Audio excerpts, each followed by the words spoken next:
Em uma época em que muitos filmes são construídos a partir de imagens planas no estilo de TV de pessoas conversando, filmes baseados em histórias em quadrinhos representam uma das últimas esperanças para o cinema visionário. É irônico que os quadrinhos, que emprestaram seu estilo visual inicial dos filmes, agora estejam devolvendo o favor, por mais histrionicos tradicionais de Van Helsing, acenando com crucifixos e jorrando mitologia de caça aos vampiros.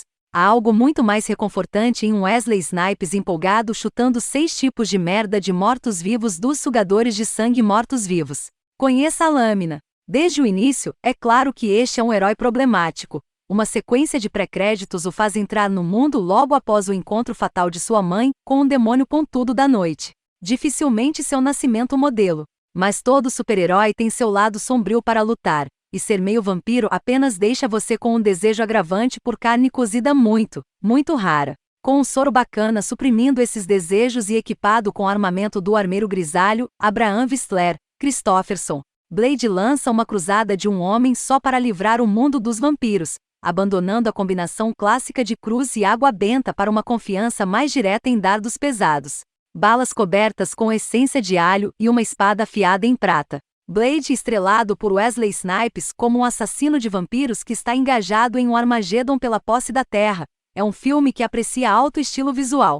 Ele usa os ângulos de câmera extremos, os figurinos e cenários bizarros, as sombras exageradas, o corte confiante entre tomadas longas e close-ups extremos. Ele bate à frente em imagens viscerais puras. É claro que qualquer pessoa que assista pacientemente ao filme na esperança de uma história fundamentada ficará desapontada. É melhor ver isso em termos de quadrinhos, como um episódio de um mito mestre, em que mesmo o confronto mais cataclísmico não é bem o fim das coisas. Porque tem que haver outra edição no próximo mês.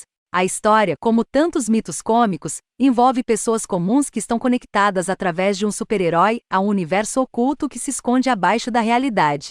Ou, como Blade diz a um jovem médico humano, o mundo em que você vive é apenas uma cobertura. Há outro mundo abaixo dele, o mundo real. Blade, baseado em um herói da Marvel Comics, é interpretado por Snipes como um homem na fronteira entre humano e vampiro. A história de origem de Blade: sua mãe foi mordida por um vampiro durante a gravidez, infectando seu filho, Chris Christopherson, que planeja uma guerra solitária contra vampiros.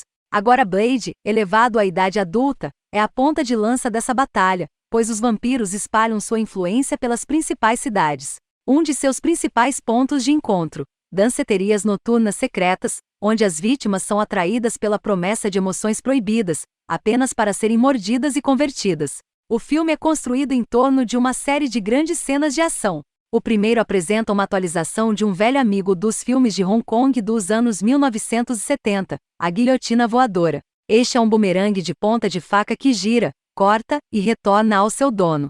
Muito legal. Blade encontra a doutora Karen Jensen, Anne Bushwright, uma especialista em sangue, que foi mordida por um vampiro gravemente queimado trazido para tratamento de emergência. Ela pode ser salva. Ele a devolve ao laboratório secreto de Whistler para uma injeção de alho líquido, o que lhe dará uma chance de lutar. O próprio Blade vive sob um adiamento diário. O soro de Whistler o mantém no lado humano, embora ele possa estar construindo uma resistência a ele. Dispostos contra Blade estão as forças do vampirismo, representadas por seu arqui-inimigo Deacon Frost, Stephen Dorff, que também é meio humano meio vampiro, que sonha com uma revolta final de vampiros contra humanos e conquista do mundo. Seu rival dentro do mundo dos vampiros é Dragonette, o Duqueir, um vampiro puro que prefere o arranjo atual sob o qual os vampiros controlam secretamente as principais organizações para salvaguardar seus interesses.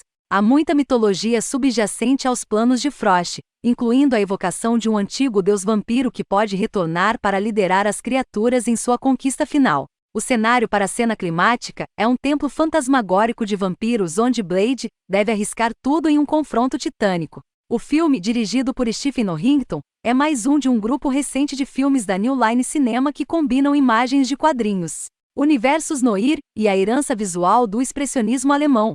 Eu o classificaria em terceiro lugar depois de Dark City e Spawn. Este material está obviamente se movendo na direção da animação pura, que é a aparência que muitas vezes tenta evocar, e há algumas tomadas aqui que usam X para evocar a liberdade da animação em relação à gravidade e outras leis físicas. Observe, por exemplo, uma cena ininterrupta em que Blade pega o Dr. Jensen em seus braços e dá um salto improvável de uma janela alta para um telhado distante. Não pode ser feito, especialmente não com eles aparentemente flutuando no ar para um pouso seguro, mas a sensação de fuga onírica é eficaz. Em termos de filmes, o gênero de super-heróis só é inserido se uma franquia estiver em andamento, e mesmo antes de um pós-escrito que não poderia ter anunciado uma sequência mais descaradamente se Blade retornará. Correu como um subtítulo, é claro que isso é planejado apenas como um ato de abertura. Com a participação de sua produtora, Amenha Filmes, Snipes fez um investimento consciente.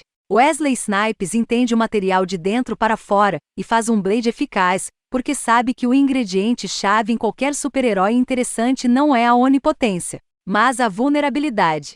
Há sempre uma espécie de tristeza subjacente às personalidades dos grandes super-heróis, que receberam grandes conhecimentos e dons, mas poucos consolos em sua batalha contra o mal. A diversão parece estar do lado do vilão. Ao incorporar esses sentimentos, Snipes as Blade dá ao filme aquela ponta de emoção sem a qual seriam simplesmente efeitos especiais. Claro que você tem que trazer algo para si mesmo, de preferência uma simpatia por todo o ethos de super-heróis dos quadrinhos. Esse é o tipo de filme que fica melhor quanto mais você conhece sobre o gênero.